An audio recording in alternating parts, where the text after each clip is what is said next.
Selamat pagi Ibu Kurnia, perkenalkan saya Kartika Sari Devi Septiani dengan NIM 250 40730011. Saya dari kelas C. Pada kesempatan kali ini saya akan menjelaskan salah satu topik dalam teori perilaku organisasi, yaitu kepemimpinan dalam organisasi publik.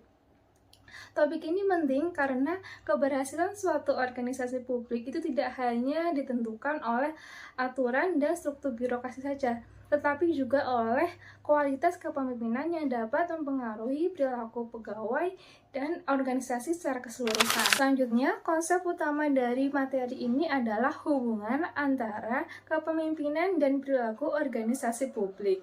Jadi, gaya kepemimpinan yang diterapkan oleh seorang pemimpin itu dapat mempengaruhi perilaku pegawai, budaya organisasi, tingkat inovasi, kemampuan beradaptasi, komitmen kerja, serta kolaborasi antar organisasi publik. Dalam materi ini terdapat 3 kelompok kepemimpinan yang akan menjadi pokok pembahasan. Yang pertama yaitu kepemimpinan birokrasi, yang kedua kepemimpinan transformasional dan adaptif, dan yang ketiga kepemimpinan kolaboratif. Kemudian, kepemimpinan dalam organisasi publik itu sangat penting. Hal ini dikarenakan kepemimpinan itu berpengaruh besar terhadap perilaku pegawai. Nah, pemimpin itu tidak hanya memberikan arahan saja, tetapi juga sebagai teladan, motivator, serta penggerak organisasi. Jadi gaya kepemimpinan yang tepat itu dapat meningkatkan inovasi, komitmen kerja, budaya berbagi pengetahuan, serta integritas pegawai. Namun sebaliknya, jika kepemimpinan dilakukan secara tidak tepat, maka akan menghambat pertumbuhan organisasi dan menurunkan kualitas pelayanan publik terhadap masyarakat. Jadi selanjutnya itu ada dinamika penerapan kepemimpinan dalam organisasi publik. Yang pertama itu ada kepemimpinan birokrasi. Jadi kepemimpinan itu lebih menekankan pada kepatuhan terhadap prosedur, aturan, serta hierarki organisasi.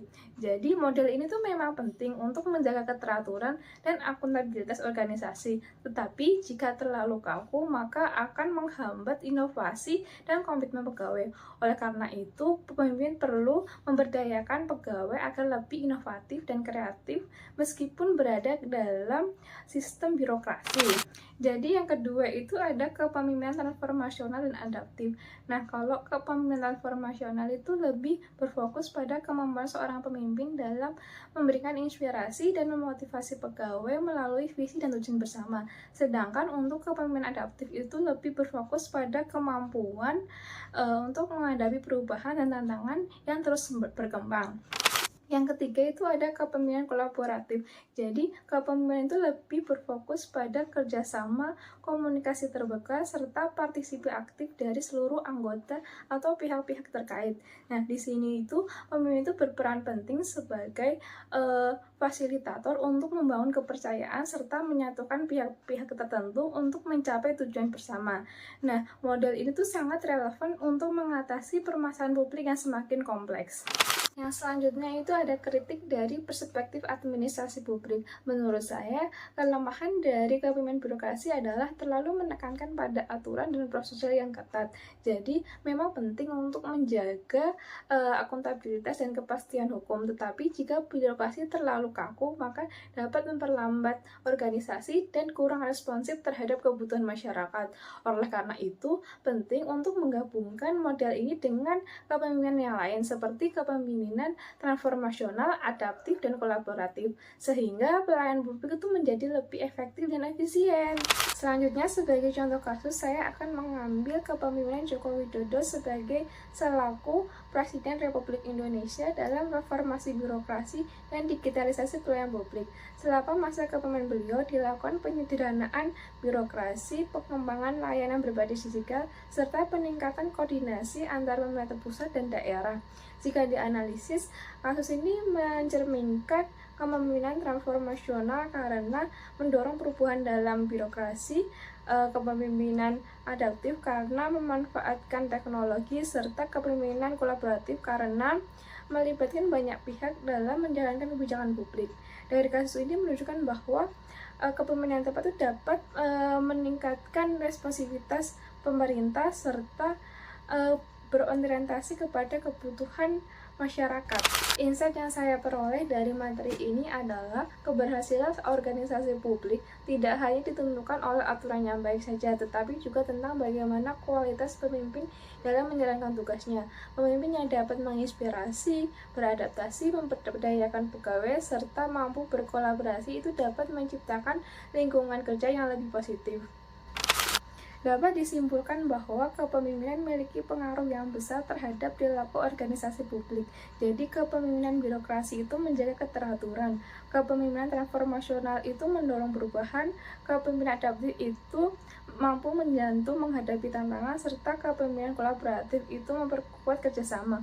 Oleh karena itu, pemilihan gaya kepemimpinan yang tepat itu sangat mempengaruhi keberhasilan organisasi publik. Sebagai rekomendasi, jadi organisasi publik itu perlu mengembangkan pemimpin yang tidak hanya memahami aturan birokrasi saja, tetapi juga memiliki kemampuan transformasional, adaptif, dan kolaboratif, sehingga pelayanan publik itu dapat diberikan secara maksimal kepada masyarakat. Pada tugas polisi brief, kelompok kami membahas tentang penguatan budaya responsivitas aparatur dalam menindaklanjuti pengaduan pelayanan publik di Kabupaten Sleman. Permasalahan yang kami angkat yaitu masih cukup tingginya pengaduan pelayanan publik di Kabupaten Sleman. Berdasarkan data Ombudsman tahun 2025, Kabupaten Sleman itu menyumbang laporan sebesar 35,17%. Hal ini menunjukkan bahwa perlu ditingkatnya responsivitas pelayanan publik. Dalam analisnya, kami menggunakan teori organisasi budaya oleh Edgar Schein yang menunjukkan bahwa budaya responsivitas masih belum sepenuhnya responsif terhadap kebutuhan masyarakat.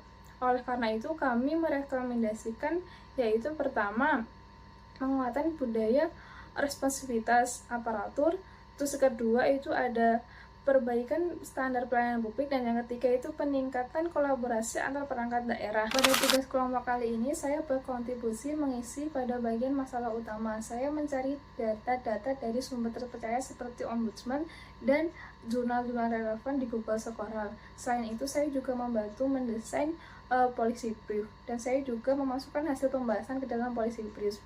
Menurut saya berada di peringkat kedua. Hal ini karena saya mampu berpartisipasi aktif dalam kerja kelompok. Selain itu, saya bekerja sama dengan baik dengan anggota kelompok saya. Selain itu, saya juga mampu merespon dengan baik pertanyaan atau kebingungan yang anggota kelompok saya tanyakan. Sedangkan untuk peringkat pertama saya berikan kepada seluruh anggota kelompok saya, karena mereka mampu bertanggung jawab dengan bagian masing-masing serta menyelesaikan tugas tepat waktu. Oleh karena itu, saya sangat berterima kasih kepada seluruh anggota kelompok kami. Keterbatasan saya dalam tugas proyek kali ini adalah saya memerlukan waktu untuk memahami tugas dan materi yang diberikan oleh dosen, karena proyek kali ini itu memerlukan pemahaman yang lebih jelas karena tingkat kesulitan juga lebih tinggi dari tugas-tugas harian. Tetapi saya juga belajar tentang bagaimana berpartisipasi secara aktif dan bertanggung jawab dengan tugas-tugas yang diberikan kepada saya. Sekian dari saya, mohon maaf apabila terdapat kesalahan kata yang disengaja maupun tidak disengaja. Terima kasih.